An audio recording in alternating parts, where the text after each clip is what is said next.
I'm honestly just devastated, and I could never imagine anything like this just happening. And I'm gonna do everything I can to keep you guys updated and just keep you guys informed on what's going on. That right there, rapper Travis Scott, after the tragedy in Houston over the weekend where 8 people died, dozens more injured at the Astroworld Music Festival. Joining us now to discuss this further and the new legal implications we're learning about this morning is world-renowned trial lawyer and co-host of the Reasonable Doubt podcast, Mark Geragos. Good morning to you, Mark. Good morning. How are you? Doing well. Mark, earlier in the show, we discussed this tragedy and the possibility for PTSD as a result for people who went, people afraid to go to a concert or music festival in the future. But I want to break down the lawsuits now. Travis Scott is known to provoke crowds. We know Scott and Drake are now being sued for inciting the crowd. What can you tell us about this?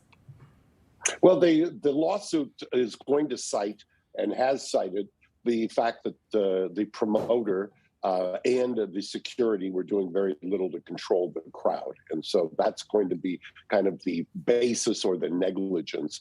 Then they're going to, they made the allegation that Scott had incited the crowd as well, and that he's got a history of that. So that's going to be the basis for the civil liability, namely the exchange of money or money changing hands.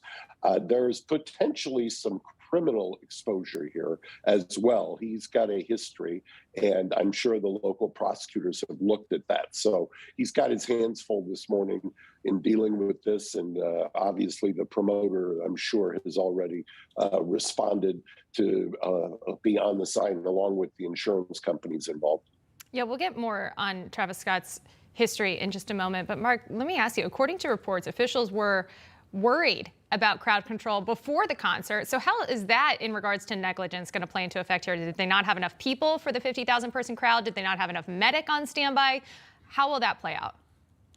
All of those things are fair game, because what they're going to be arguing is that there was advance notice that they needed a certain amount of security, that they needed a certain amount of manpower there, and that clearly if they had done their homework, the argument is going to be that they should have had more security, tighter security, and maybe not as big a crowd. So they're that's where this legal skirmishing is going to take place.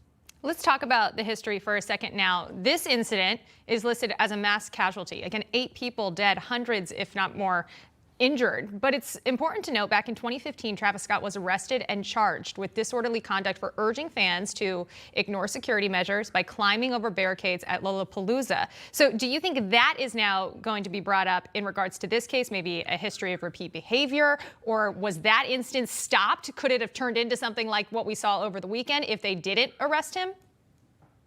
Well, I think that will play in to any criminal prosecutor who's taking a look at this.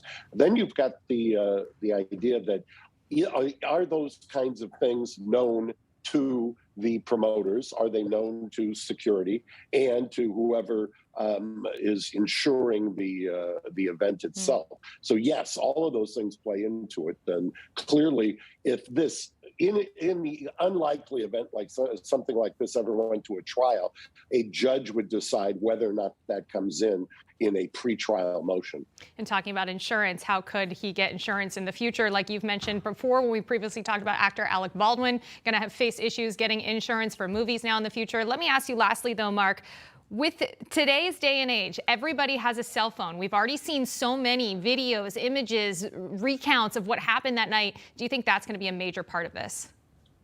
It's amazing you asked that question, because what had run through my mind about this yesterday when I was looking at it is I saw a lot of different views of people trying to beseech, if you will, the security to do something, trying to get people to stop, trying to get people to stop the concert, things of that nature. So you're going to have hundreds, if not thousands, of pieces of tape. And I'm sure that depending on whose viewpoint they want to convey, that's going to be used. I think that's going to play a heavy part in whatever potential civil litigation there is, and whatever kind of criminal discussion or look that they do in this case. So many interesting viewpoints, whether it was for him to stop the show. There's another video of a young woman trying to steer a cameraman to a crowd where people were being trampled on, and that wasn't happening. I don't know, Mark. Thank you so much for joining us this morning. All the time we have for, but I'm sure we'll discuss this again in the future.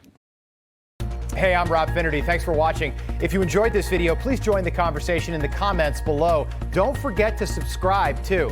Hit the bell icon to be alerted to breaking news. And remember, there's a whole lot more on Newsmax TV, America's fastest growing cable news network.